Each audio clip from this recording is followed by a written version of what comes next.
My name is Todd Whitlock. I'm 41 years old, and I just watched nearly a decade of my life get handed to someone who's never had to earn anything. That Tuesday morning, the atmosphere inside Apex Dynamics headquarters felt different, heavier, like the air before a storm you can sense but can't yet see. A company-wide assembly, the type where everyone pretends excitement while secretly dreading what comes next. I sat in the third row near the engineering division, tablet in hand, ready to document whatever announcement was about to reshape our world. Zachary Belmont, our CEO, walked onto the stage wearing that signature charcoal suit with a burgundy pocket square. Everything about him screamed calculated precision. His smile, his posture, the way he paused before speaking, all of it rehearsed to perfection over decades of commanding boardrooms. "Thank you all for gathering today," he began, voice smooth as aged whiskey. "I'm excited to share a transformative development in our executive structure." I'd heard variations of this speech before, 6 times to be exact. Each iteration promised opportunity, advancement, recognition for those who'd proven themselves. Each time I worked harder, stayed later, delivered results that exceeded every metric. And each time the answer remained the same. "Not yet, Todd. Your time is coming." "Innovation requires fresh perspectives," Zachary continued, "which is why we need leaders who understand the future we're building toward." That's when I noticed his gaze drift toward the back corner where his 28-year-old nephew, Caleb Belmont, sat with the kind of relaxed confidence that comes from knowing the game is rigged in your favor. "The market demands agility and bold vision," Zachary said, pausing for dramatic effect. "That's why, with full board approval, I'm appointing Caleb Belmont as our new Chief Operations Officer, effective immediately." The applause that followed felt hollow, mechanical. The sound of people clapping because cameras were recording and silence would be noticed. I clapped too, because 9 years had taught me how to swallow rage like medicine, how to smile when everything inside you is screaming. Caleb stood, buttoned his navy blazer, and made his way to the stage like he'd been practicing in front of mirrors his entire life. He took the microphone, flashing that practiced smile. "I'm honored by this opportunity," he said, voice carrying just the right amount of humility. "There's so much for me to learn from this incredible team. With my uncle's mentorship and your support, I know we'll achieve remarkable things together."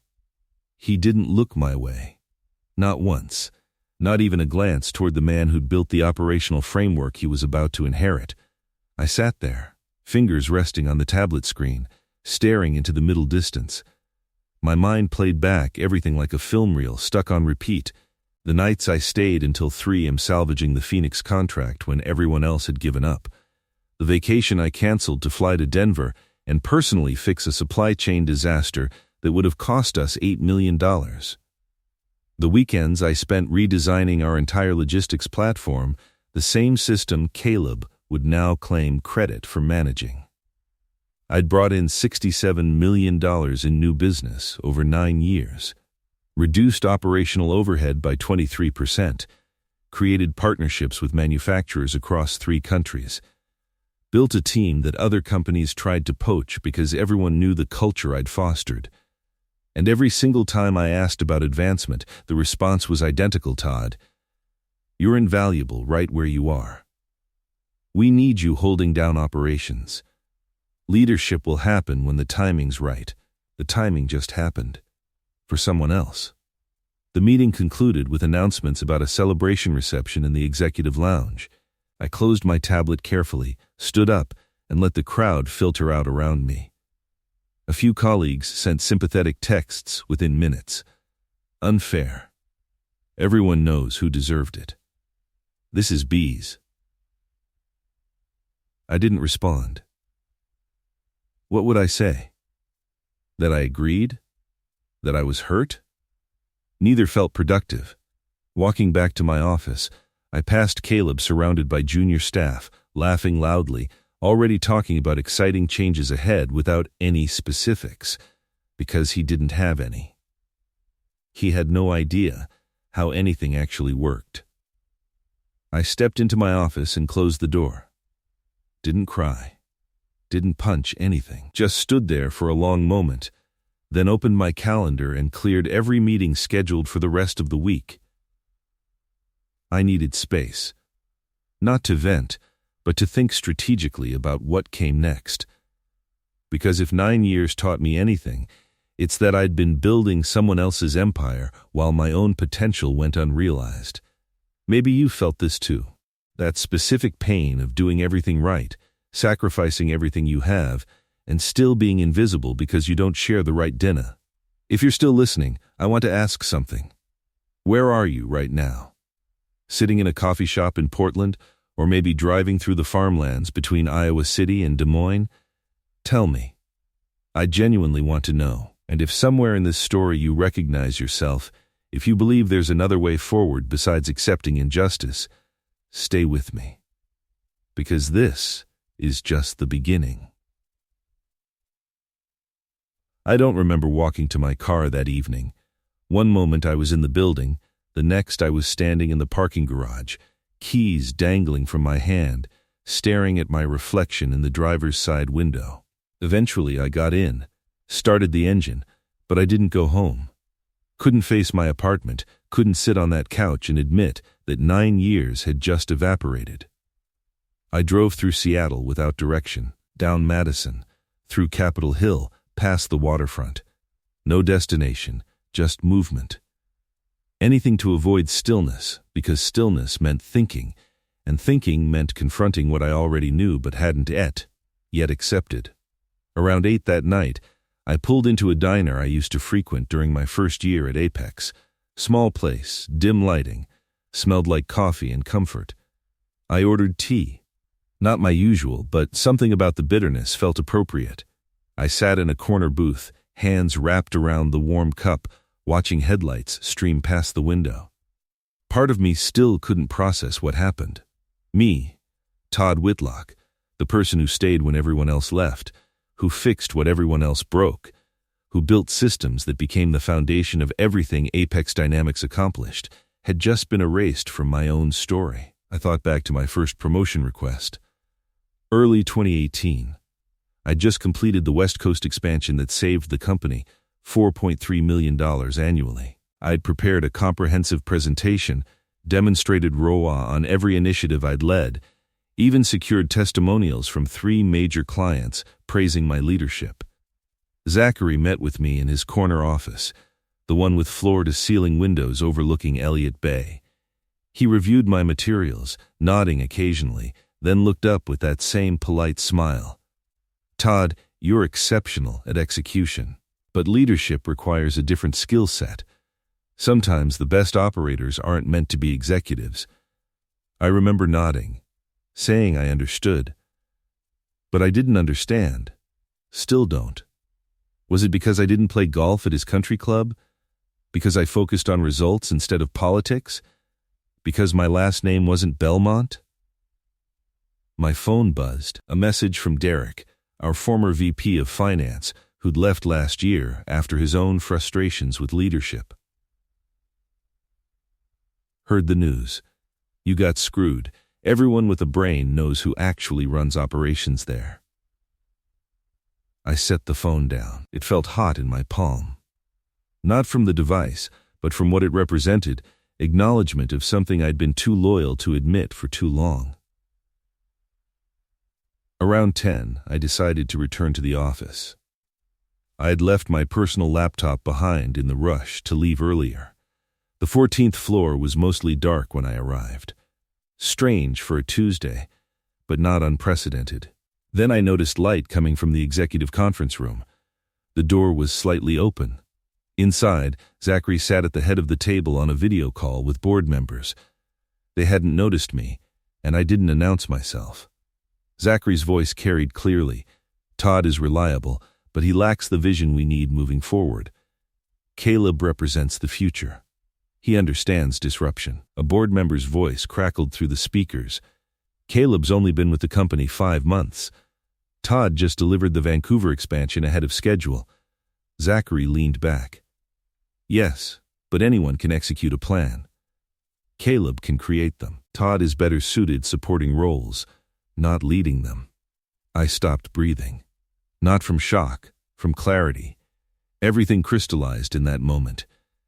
They never intended to promote me. I was never next in line. I was the foundation they built on, the infrastructure they relied on, useful but invisible. An asset, not a leader.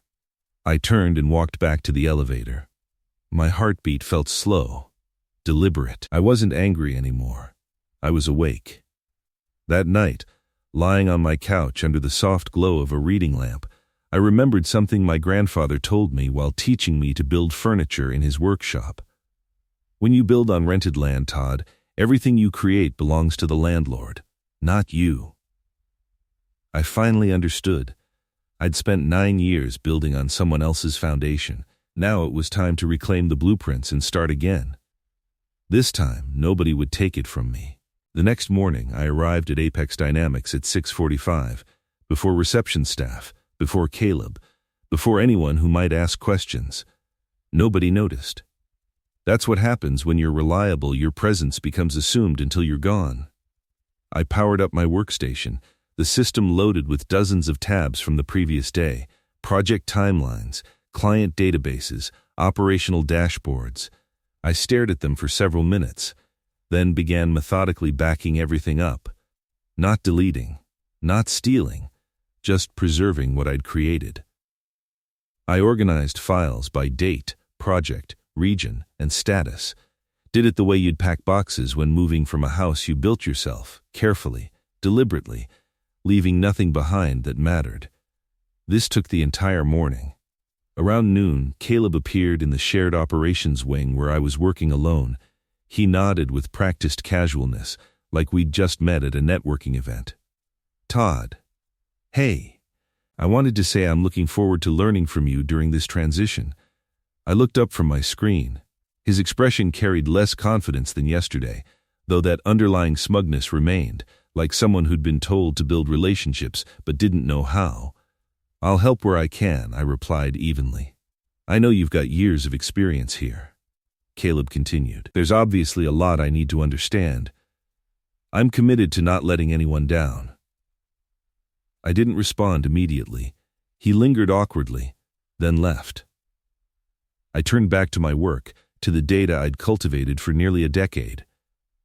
That afternoon, I called Vincent Kraft. Vincent and I had worked together at my previous company before I joined Apex. He was one of the few people who'd always recognized my actual value, not just my productivity.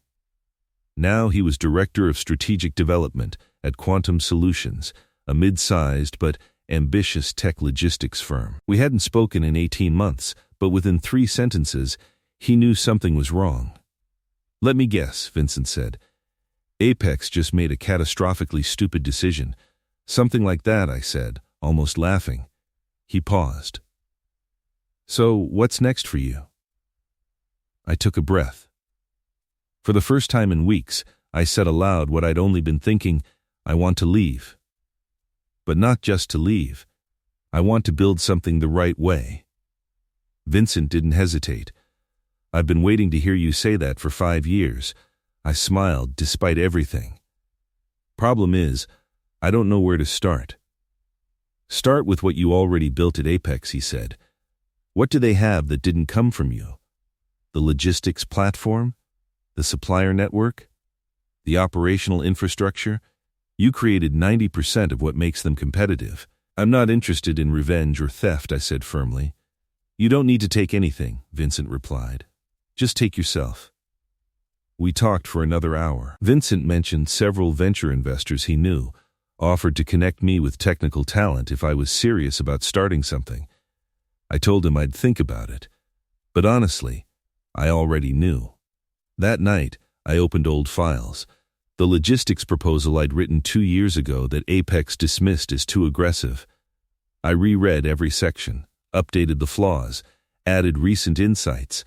I titled the folder, Pinnacle Systems Draft 1. Simple name, powerful meaning. Pinnacle, as in the highest point. Systems, because everything in logistics is about connection and flow. Pinnacle Systems. A new foundation. A new beginning. The next morning I arrived early again, but this time not to work for them. I started drafting my exit strategy. Who needed notification, which clients required proper handoff, who deserved personal thanks, who would ask uncomfortable questions. I didn't need to rush. I needed to do this correctly, with the same precision I'd applied to everything else. 4 weeks after Zachary's announcement, the atmosphere at Apex began shifting. Nobody said anything directly, but I felt it. The looks, the hesitation, people acting differently around me. Not distant, just uncertain, like they knew something they couldn't articulate, like my silence worried them more than anger would have. And I understood why. I didn't shout, didn't confront, didn't quit dramatically. I did what I'd always done, showed up early, worked hard, stayed precise, remained professional. But this time, it wasn't for Apex. It was for Pinnacle. I spent lunch breaks refining the business plan, evenings reconnecting with former colleagues, partners, suppliers. Nobody refused. Nobody questioned my motives. Maybe they'd heard rumors. Maybe they just trusted me more than they ever trusted Apex. One Thursday afternoon, while auditing client accounts, I received an email from HR. Subject: Training assignment, Caleb Belmont. I opened it. The message was straightforward. You are assigned to assist with operational onboarding and training for the newly appointed Chief Operations Officer. I stared at the screen for nearly a minute, not surprised, relieved. This confirmed everything. They still saw me as infrastructure. Support. The foundation holding up their structure, invisible but essential. For the first time in weeks, I didn't feel angry, just clear. I replied with 3 concise lines. I'm available to facilitate knowledge transfer. Please provide the training schedule for planning purposes. Best, Todd Whitlock. Nothing more. No resistance. No emotion. I would help, but on my terms. That afternoon, leaving the office, I passed a conference room where Caleb was addressing new hires. The door was partially open, just enough to hear him speaking. Our current systems were developed by Todd Whitlock, he said. I'm still learning how they function, so if issues arise, please escalate to me or wait while I consult with Todd.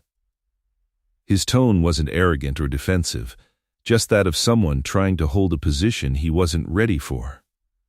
Caleb noticed me in the hallway. He stepped out immediately. Todd, thank you for agreeing to help, he said quietly. I nodded, meeting his eyes. These systems are real. The data is real. The clients are real. I'm not helping because HR asked. I'm doing it because I don't want others suffering for bad decisions. Caleb swallowed hard, nodded slowly. I know I'm not qualified yet. But I want to learn. I'm not asking for forgiveness. I just don't want things to collapse. I studied him. This 28-year-old, despite the Belmont name, was just another piece on someone else's board, placed where power wanted him, ready or not. The question isn't whether I forgive you, I said calmly. It's whether I still believe in this system. The next day, I received an anonymous message through the internal network, a screenshot of an email thread between Zachary and the HR director. Subject line: Todd Whitlock, Internal Communication Management. The thread showed Zachary instructing HR to minimize references to Todd's contributions in all meetings. Frame Caleb's appointment as positive leadership evolution, not replacement. I wasn't surprised, but I took a screenshot and saved it to a private cloud folder labeled Apex Documentation. Everything was becoming clearer. They weren't just excluding me. They were rewriting history. Erasing my name from what I built, that more than the promotion itself, was unforgivable. That evening, I met Vincent at a quiet bar near Pike Place Market. He brought a USB drive. I pulled backups of your project correspondence from 2019, he said. Includes your original pitch to Zachary for the logistics platform, plus his written commitment that if it succeeded, you'd be considered for executive leadership. I took the drive without speaking. In my mind, pieces were falling into place.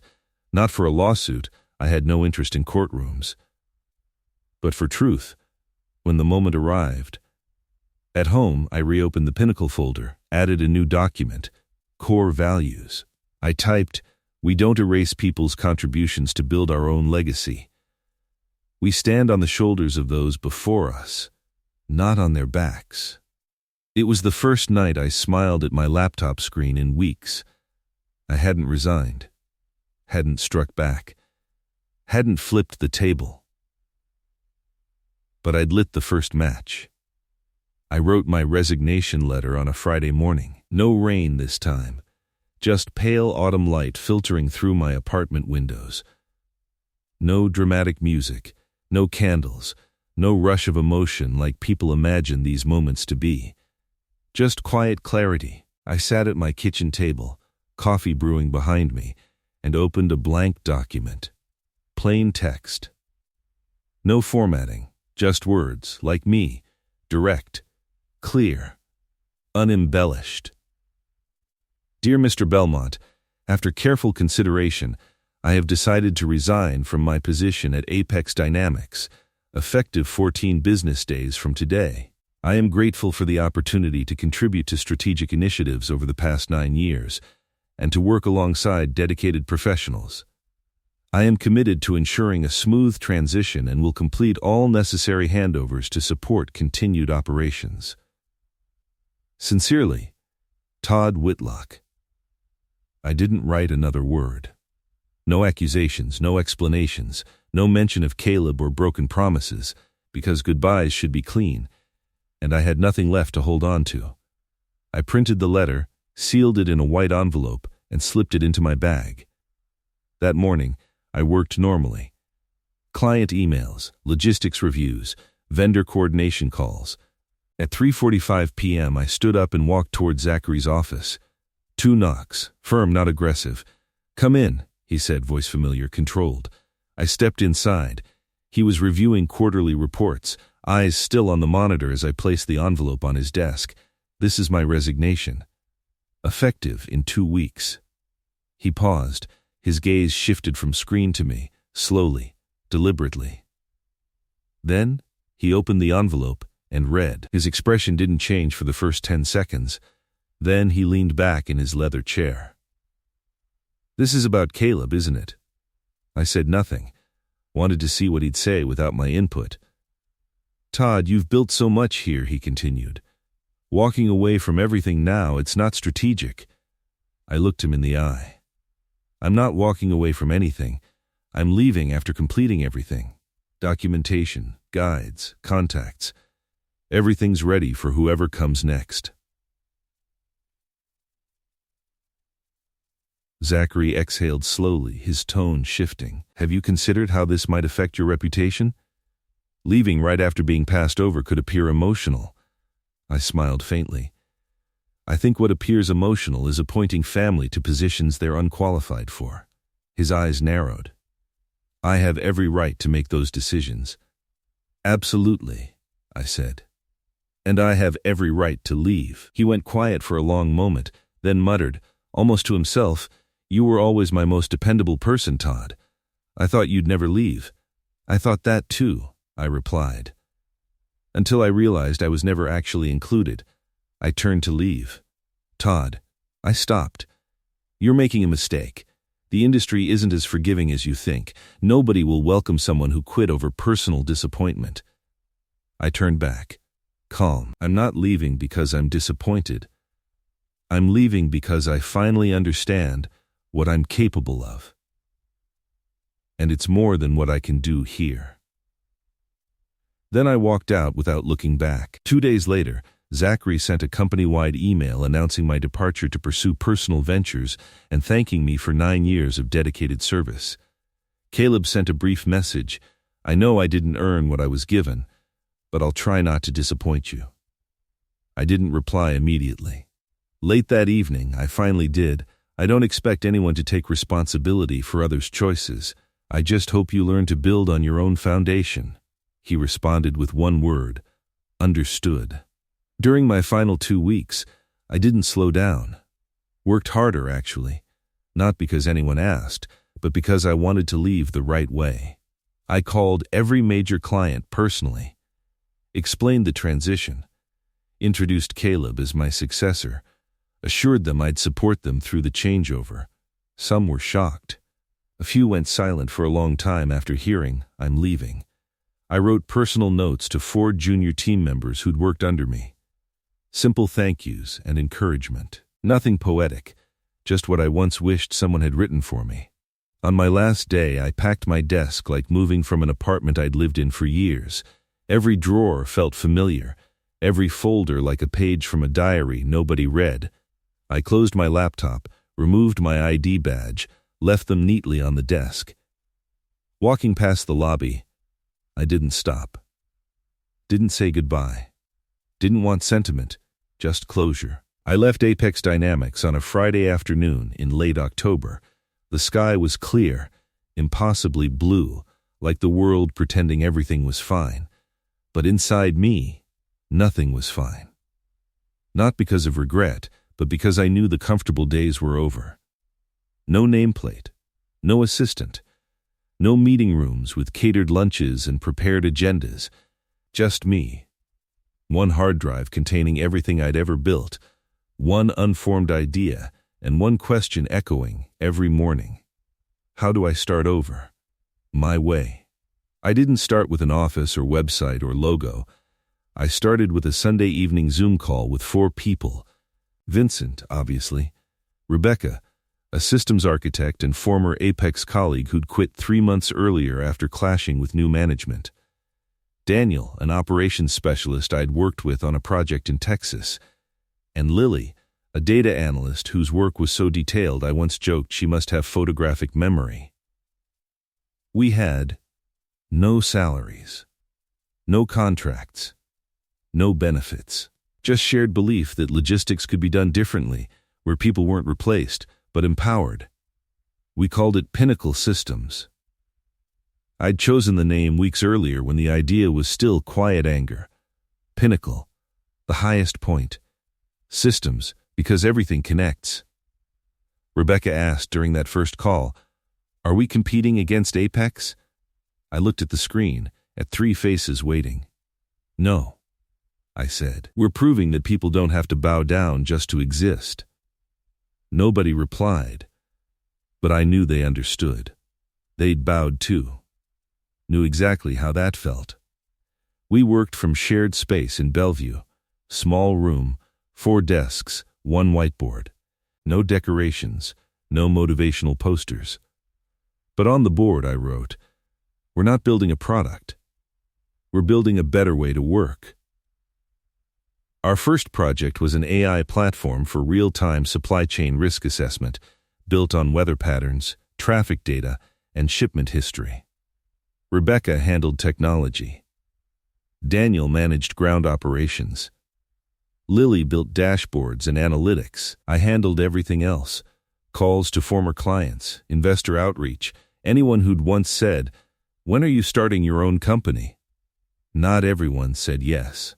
But enough did to remind us we weren't alone. The first month passed like fever. 12-hour days. No weekends.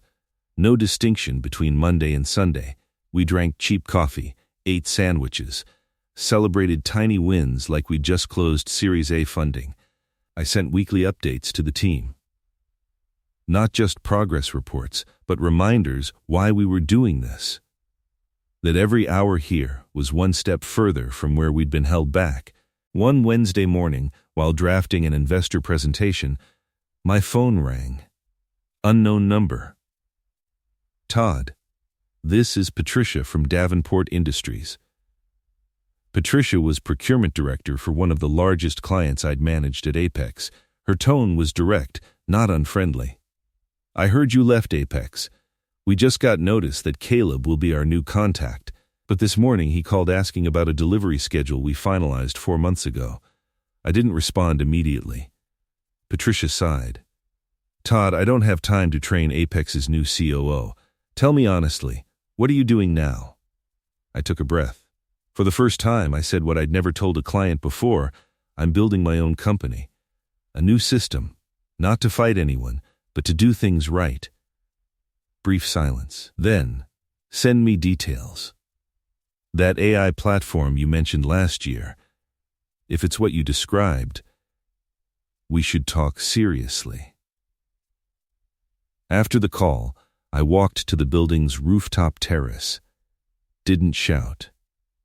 Didn't cry. Just stood there, wind against my face, knowing everything was becoming real. 2 weeks later, Pinnacle Systems signed its first client. Riverside Manufacturing, a heavy equipment company in Oregon I'd once helped recover from a logistics crisis in under 36 hours.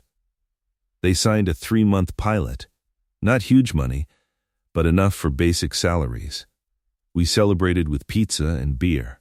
Rebecca brought cheap champagne and said, Pinnacle feels like a ship. People thought it was a lifeboat, but now it's got an engine. I laughed. I'd say the engine is every time someone told us, just keep working. Your promotion will come eventually. I ended Pinnacle's 3rd month with an internal memo. Nobody asked for it, but I sent it anyway. We're not moving fast, but we're moving right. We're not taking anything from Apex. We're building what they never had courage to create. Todd. The 4th month began with an email from a lawyer. Subject: legal notice from Apex Dynamics. I opened it Monday morning while the team planned our platform's beta update. Formal letter, nearly 4 pages, written in that cold, deliberate tone designed to intimidate. In summary, Apex accused Pinnacle of illegally exploiting intellectual property, improperly soliciting former clients, and violating implied confidentiality agreements. Nothing surprising. I'd known this was coming. But seeing it in writing still hit like a punch. Vincent walked in as I was rereading it. Called it, I said, handing him the printed copy. They're striking first. He skimmed it, then nodded. Zachary was never going to let you leave quietly. To him, you're living proof his system failed. I folded the pages. Do they have grounds? No, he said instantly. No non-compete, no stolen data, no proprietary materials. It's intimidation to slow you down. I exhaled slowly, not from fear, from the effort of staying calm for everyone else. Next day, I got a call from a potential investor I'd met the previous week. The meeting had gone well. They were excited, asking about market strategy, projections, expansion, but now the tone was cautious. Todd, Zachary Belmont called us. He claims you're building a company on questionable ethics. Says legal action is imminent. I kept my voice steady. Did he provide evidence? No. But it's Zachary Belmont. In this industry, doubt alone makes people step back. I paused. Thank you for calling and for being honest. When I hung up, Rebecca, standing nearby, watched for my reaction. We're fine, I said. But now it's clear. They don't just want to stop us. They want to ensure we can't continue. That evening, I met Vincent at our attorney's office, a small glass-walled room under white light. We reviewed every clause, email, and record I had, not to counterattack, but to secure our ground. At the end, the lead attorney said, "You haven't violated anything. But if they keep pushing, we'll need a media strategy. Clear, verifiable, consistent. They're playing perception. You'll play truth." I nodded. Another piece clicked into place. 3 days later, Apex launched Operations 2.0, a clumsy imitation of what we were building. On stage, Zachary and Caleb stood in dark suits, smiling for cameras. "Innovation must come from internal trust," Zachary said, "not from promises of those who walked away."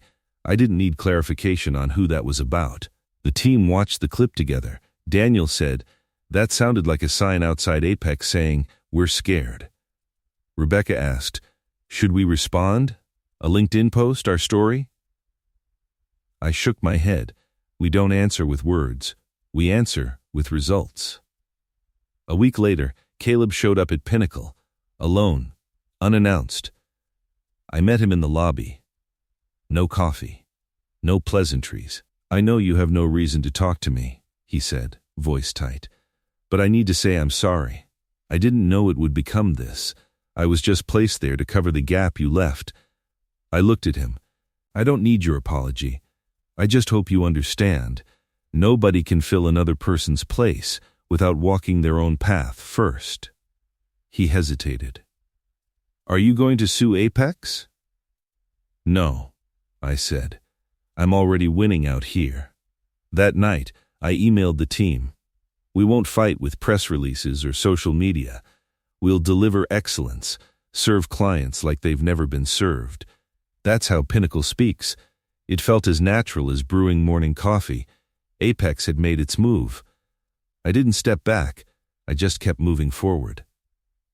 By late November, Patricia from Davenport Industries called, furious, 4th delayed shipment this month.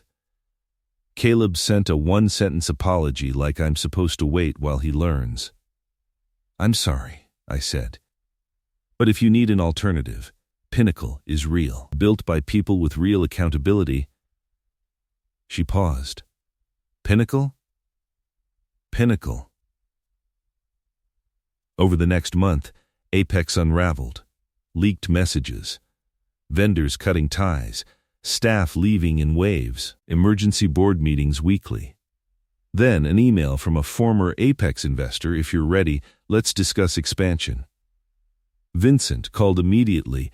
They're not losing clients over product. They're losing them over trust.